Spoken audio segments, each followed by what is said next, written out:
সভা অনুষ্ঠিত হয়েছে। ইসলামী আন্দোলন বাংলাদেশের আমির সৈয়দ মোহাম্মদ রেজাউল করিমের সঙ্গে বৈঠক করেছেন বিএনপির মহাসচিব মির্জা ফখরুল ইসলাম আলমগীর। সঙ্গে ছিলেন দলটির ভাইস চেয়ারম্যান বরকতুল্লাহ ভুলু।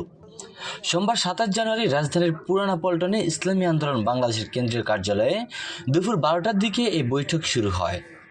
বৈঠক চলে প্রায় 2 ঘন্টা। বৈঠক শেষে গণমাধ্যমকে মির্জা ফখরুল ইসলাম জানান, প্রয়োজনীয় সংস্কার শেষে দ্রুত সময়ের মধ্যে নির্বাচন আদায়ের বিষয়ে তাদের সিদ্ধান্ত হয়েছে। এছাড়া 10টি বিষয়ে সিদ্ধান্ত হয়েছে বলেও জানান তিনি।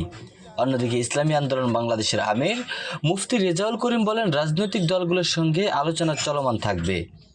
নির্বাচনের বিষয়ে বিএনপির সঙ্গে ঐক্যমত হয়েছেন বলেও জানান তিনি। এর আগে গত 21 জানুয়ারি বরিশালে ইসলামী আন্দোলন বাংলাদেশের আমির মুফতি সৈয়দ মোহাম্মদ রেজাউল করিমের সঙ্গে বৈঠক করেছিলেন জামায়াতের আমির ডক্টর শফিকুর রহমান।